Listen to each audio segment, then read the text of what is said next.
Hello everyone, welcome to Edushield. So आज करेंगे most important question general knowledge के, और ये आपके एंट्रेंस एग्जाम सीयूईटी के लिए बहुत ही ज्यादा इंपॉर्टेंट होने वाले हैं। तो मेक श्योर कि आप वीडियो एंड तक देखें। फर्स्ट क्वेश्चन है हमारे पास, the number of non permanent member of the UN security council is. Option है आपके पास 5, 10, 50 और 20। सो मेनली आपको क्वेश्चन बताना है कि यूएन सिक्योरिटी काउंसिल के अंदर नॉन परमानेंट मेंबर कितने हैं, 5, 10, 15 और 20। तो जो करेक्ट आंसर है वो आपका ऑप्शन नंबर बी। ठीक है, तो यूएन सिक्योरिटी काउंसिल के अंदर कितने मेंबर्स हैं नॉन परमानेंट, 10 मेंबर्स। ठीक है, तो ये आपको याद रखना है, बी ऑप्शन आपका करेक्ट आंसर है। अब इसके साथ साथ आपको यूएन सिक्योरिटी काउंसिल के अंदर आपके दो मेन इंपॉर्टेंट चीज याद रखनी है कि उसका हेडक्वार्टर कहाँ पे है और वो किस ईयर फाउंड हुआ था। ठीक है, तो हेडक्वार्टर आपका कहाँ पे है, न्यूयॉर्क, यूनाइटेड स्टेट। और साथ ही साथ फाउंड कब हुआ था ये भी आपको याद रखना है। तो फाउंड हुआ था ये आपका 24 अक्टूबर 1945। तो इस तरह से आपको यूएन सिक्योरिटी काउंसिल के बारे में तीन चीज पता चली कि उनके पास नॉन परमानेंट मेंबर कितने हैं, तो वो आपका 10 मेंबर्स है। उसके बाद हेडक्वार्टर कहाँ पे है उसका, तो हेडक्वार्टर है उसका न्यूयॉर्क, यूनाइटेड स्टेट। साथ ही साथ फाउंड कब कौन से ईयर में हुआ था आपका, फाउंड हुआ था आपका 24 अक्टूबर 1945। तो ये तीनों चीजें आपको याद रखनी है। अब चलते हैं हमारे अगले क्वेश्चन के ऊपर। नेक्स्ट क्वेश्चन है हमारे पास, this place is the wettest place on earth, can you identify it from the given option. तो मेनली आपको क्वेश्चन बताना है जो अर्थ का सबसे वेटेस्ट प्लेस है। ऑप्शन से आपके पास वाउंट वेलालुआ, चेरापूंजी, मोसाराम और नन ऑफ दीज। तो करेक्ट आंसर है इसका आपका मोन्सा राम। तो सी ऑप्शन आपका बिल्कुल करेक्ट आंसर है। ठीक है, और इसके साथ साथ आपको ये याद रखना है कि ये जो टाउन है आपका, ये कौन से स्टेट में लाई करता है। तो ये आपका टाउन है मेघालय के अंदर। ठीक है, तो मौसन राम जो आपका टाउन है वो कहाँ पे आपका, मेघालय के अंदर। तो ये भी बात आपको याद रखनी है। ठीक है, नेक्स्ट क्वेश्चन है हमारे पास, according to the latest population census, the state with the least population density is। Option है आपके पास सिक्किम, मिजोरम, अंडमान एंड निकोबार आइलैंड और लास्ट ऑप्शन है आपके पास अरुणाचल प्रदेश। तो क्वेश्चन में आपको बताना है कि अभी जो सेंसस हुआ था उसके हिसाब से किस स्टेट की सबसे लीस्ट पॉपुलेशन डेंसिटी है। तो इसका जो करेक्ट आंसर है वो है आपका option number D, Arunachal Pradesh. तो डी ऑप्शन जो आपका बिल्कुल करेक्ट आंसर है।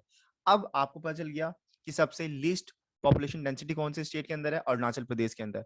अब इस क्वेश्चन के अंदर आपको तीन से चार बातें और याद रखनी है। सबसे पहले अरुणाचल प्रदेश की कैपिटल क्या है, तो अरुणाचल प्रदेश की कैपिटल है आपकी ईटानगर। ठीक है, साथ ही साथ आपको चीफ मिनिस्टर ध्यान रखना है। चीफ मिनिस्टर है वहां के पेमा खांडू। तो पेमा खांडू है अभी चीफ मिनिस्टर अरुणाचल प्रदेश के। इसके बाद वहां की पॉपुलेशन कितनी है, 12.6 लाख। ठीक है, तो वहां की पॉपुलेशन बहुत ही कम है, वो है आपकी 12.6 लाख।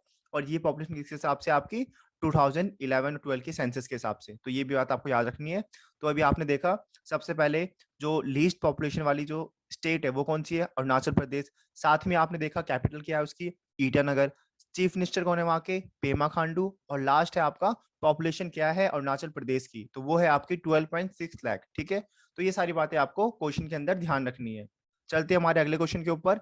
नेक्स्ट क्वेश्चन है हमारे पास, the number of union territories in India is. So mainly आपको बताना है कितने नंबर ऑफ यूनियन टेरिटरीज अभी इंडिया के अंदर हाल ही में है, 5, 6, 7, 8। तो राइट आंसर है इसका ऑप्शन नंबर डी। अभी हमारे पास 8 यूनियन टेरिटरीज है। आपको ध्यान रखना है नया यूनियन टेरिटरी कौन कौन से आपके, जम्मू कश्मीर एंड लद्दाख। तो वो आपका ऐड हुआ था। और जो आपका एक यूनियन टेरिटरी मर्ज हुआ है वो भी आपको याद रखना है, जो आपका दमन एंड दीव और दादर एंड नागर हवेली, अब वो एक ही हो चुका है। इस वजह से आपके टोटल यूनियन ऑफ टेरिटरीज कितने हो चुके हैं, 8 हो चुका है। ठीक है, तो ये बात आपको ध्यान रखनी है। चलते हैं हमारे अगले क्वेश्चन के ऊपर। नेक्स्ट क्वेश्चन है हमारे पास, the maximum duration for which the president office can be remain vacant is. So mainly आपको क्वेश्चन में बोला गया है कि कितने लंबे समय तक जो प्रेसिडेंट की जो ऑफिस है वो खाली हो सकती है। मतलब अगर बाई चांस किसी प्रेसिडेंट की डेथ होती है तो अगले प्रेसिडेंट चुनने तक कितना समय खाली होगा, या फिर कोई प्रेसिडेंट रिजाइन करते हैं तो अगले प्रेसिडेंट चुनने तक कितना समय खाली रह सकता है। तो ऑप्शन है आपके पास 1 मंथ, 2 मंथ, 3 मंथ और 4 मंथ।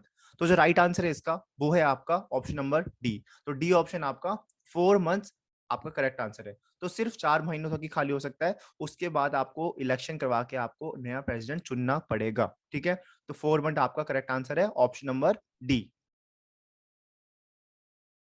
नेक्स्ट क्वेश्चन है हमारे पास, which of the following represent the minimum age required to become the member of Rajya Sabha? 25 years, 30 years, 35 years. There is no age limit as such. तो mainly आपको बताना है कि minimum आपकी as क्या होनी चाहिए आपको मेंबर बनने के लिए राज्यसभा का।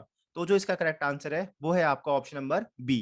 तो B option 30 year correct answer है। आपको मिनिमम 30 ईयर का होना पड़ेगा राज्यसभा का मेंबर बनने के लिए। तो B option 30 years correct answer है। ठीक है, तो ये आपको याद रखनी है।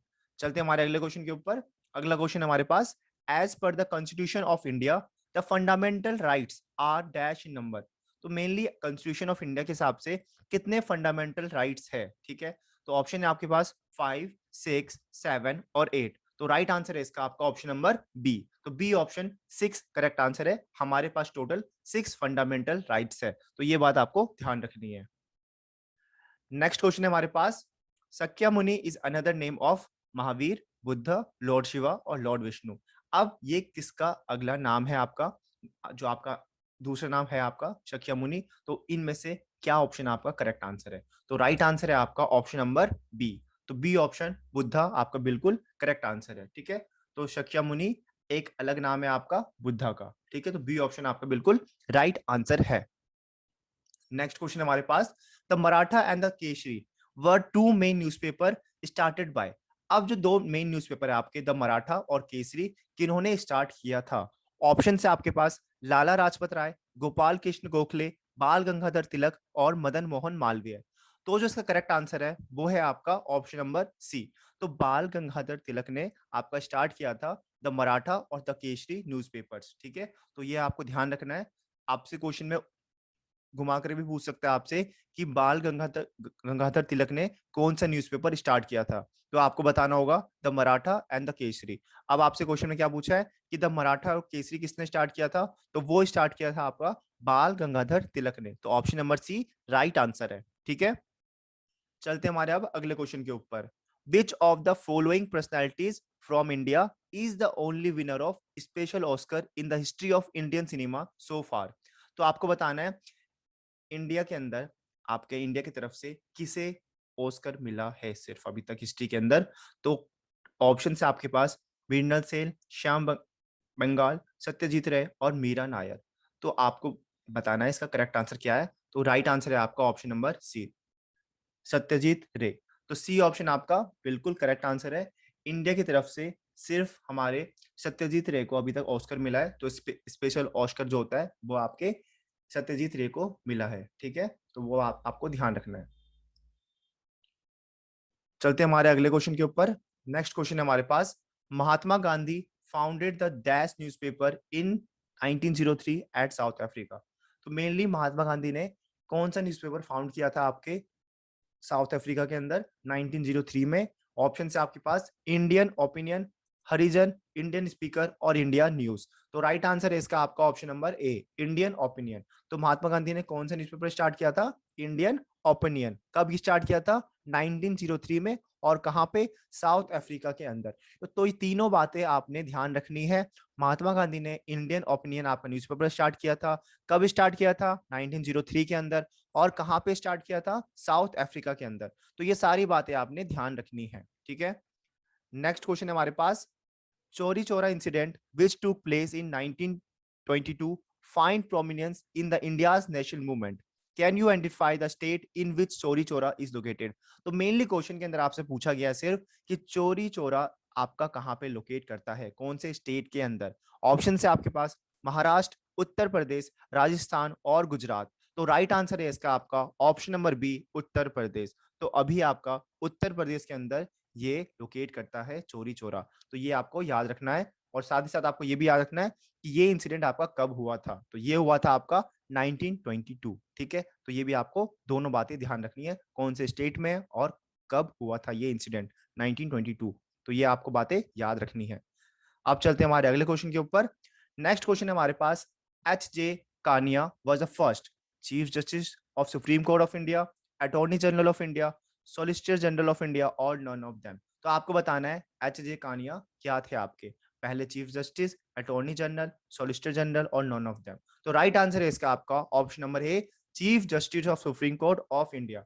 तो एच जे कानिया हमारे पहले चीफ जस्टिस थे सुप्रीम कोर्ट के ठीक है, तो ये बात आपको ध्यान रखनी है। तो ऑप्शन नंबर ए जो है आपका बिल्कुल करेक्ट आंसर है।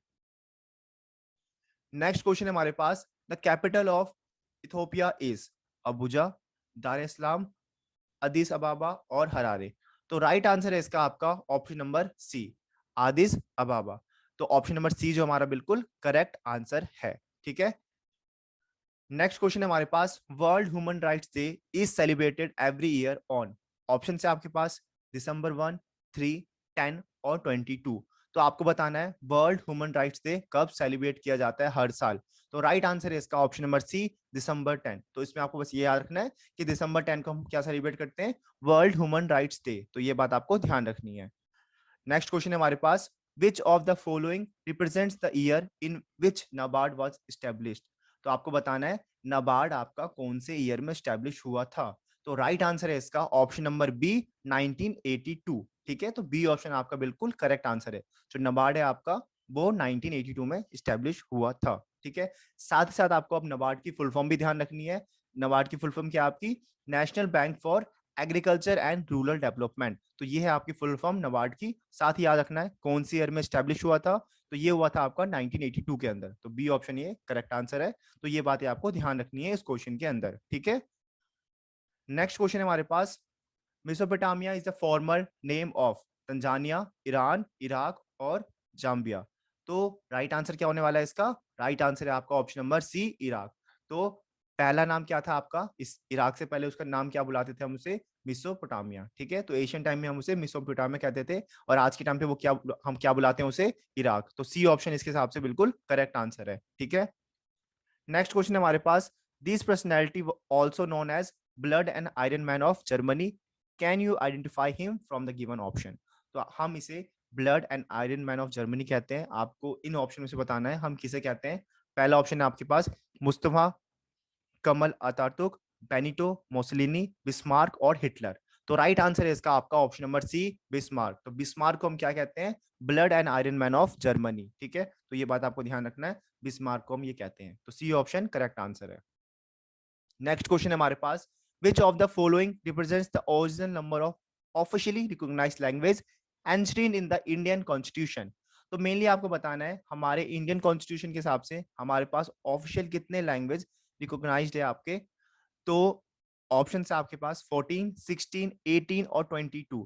तो कॉन्स्टिट्यूशन के हिसाब से हमारे पास ऑफिशियल कितने लैंग्वेज है, 22। तो डी ऑप्शन आपका बिल्कुल करेक्ट आंसर है। ठीक है, total number of official language कितने हमारे पास, 22। ठीक है, तो ये बात आपको ध्यान रखनी है। नेक्स्ट क्वेश्चन है हमारे पास, सुकुमार सेन वॉज। अब आपको बताना है सुकुमार सेन कौन थे, पहले chief justice of supreme court, first election commissioner of India, the first speaker of Lok Sabha और first governor of Indian state. तो राइट आंसर क्या होगा इसका, option number B, first chief election commissioner of India कौन थे हमारे, सुकुमार सेन। तो ये बात आपको ध्यान रखना है, Sukumar Sen first chief election commissioner थे हमारे इंडिया के। तो बी ऑप्शन करेक्ट आंसर है। तो यहाँ पे हमारे खत्म होते हैं मोस्ट इंपॉर्टेंट क्वेश्चंस जो कि आपके सीयूईटी एंट्रेंस एग्जाम के लिए बहुत ही ज्यादा इंपॉर्टेंट है। तो इन सभी क्वेश्चन को आपने वापस से देखना है ताकि आप इसे ध्यान में रख सको, क्योंकि पेपर में आपके ज्यादातर क्वेश्चन इनमें से पूछे जा रहे होंगे, क्योंकि ये मोस्ट इंपॉर्टेंट क्वेश्चन है आपके जनरल नॉलेज के। ठीक है, अब साथ ही साथ आपने इस वीडियो की जो पीडीएफ है आपको वो हमारे टेलीग्राम चैनल edushil.live पे मिल जाएगी। आप डिस्क्रिप्शन बॉक्स में लिंक है, वहां से जाके आप इसे डाउनलोड कर सकते हैं। ठीक है, साथ ही साथ आप चैनल को सब्सक्राइब करें ताकि आपके पास ऐसे ही इंफॉर्मेटिव वीडियो आपके पास अपलोड हो रही हो। ठीक है, और आपकी जनरल नॉलेज के अलावा बाकी सीरीज भी आपकी कंटिन्यू है सीयूईटी एंट्रेंस से रिलेटेड, तो आप उसे भी चेकआउट कर सकते हैं। लिंक आपको डिस्क्रिप्शन बॉक्स में मिल जाएंगे। ये सारी वीडियोस आपके लिए हेल्पफुल होने वाले हैं ताकि आपके स्कोर सीयूईटी के अंदर अच्छे हो सके। सो मेक श्योर कि चैनल को सब्सक्राइब करें ताकि आपके पास सारी नोटिफिकेशन इन वीडियोस की आ रही हो। ठीक है, सो आज के लिए इतना ही। Thank you so much.